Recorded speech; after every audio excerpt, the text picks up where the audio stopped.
the really strong tangible is everybody says, I want to be successful, but that's ambiguous, Mhm. right?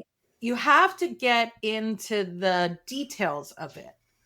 I want to make $250,000 a year, $500,000 a year. I want to work 20 hours. I want to have a team of 5. I want to have an offshore team. I am against offshoring. You have to have actually the outline of what that looks like. It's not enough to say, well, I just want to be financially stable. Like, I just want financial freedom. Like these are Right. catchphrases that don't help. So that was my first and biggest mistake. And then I think that because I had this, there's this external pressure for everything to get bigger, right? The Mhm. economy Yes. always So needs to true. the economy always needs to expand, your business Right. your Oh, I'm business so glad you used that example because that is something where I get frustrated. It's like, sometimes we don't. Sometimes we've got it figured out and we should just stick with what's working.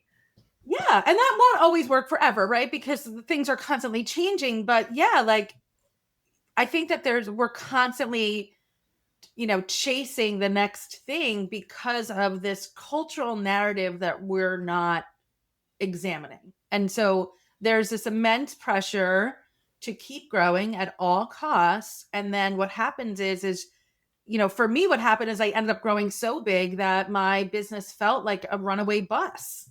And Mm. actually, Let me my off. my wife once told me she was in labor, and the lady was walking around the room, and she said, "I want to get off. I want to get off." I changed my mind. I changed my Yeah, mind.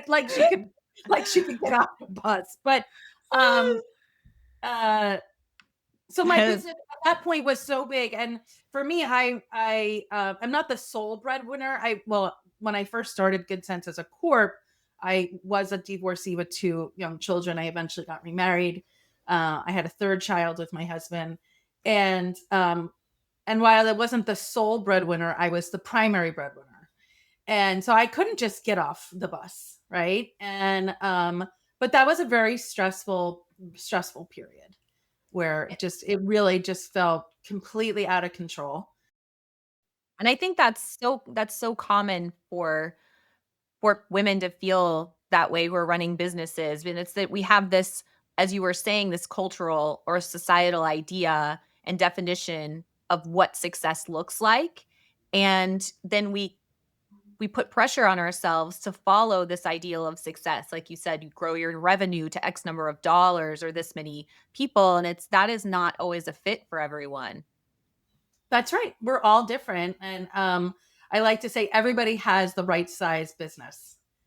And everybody, that the constitution of what that looks like. But I think really what it is it's much easier for us to say, I want to be successful. I want my business to succeed. It's a lot harder to be brave and courageous and write it out and get into the details of it. When you live in the land of ambiguity, you just float, you don't arrive. You don't, you lack GPS Direction. direction. Thank you for filling in the gap there. Yeah. Yeah.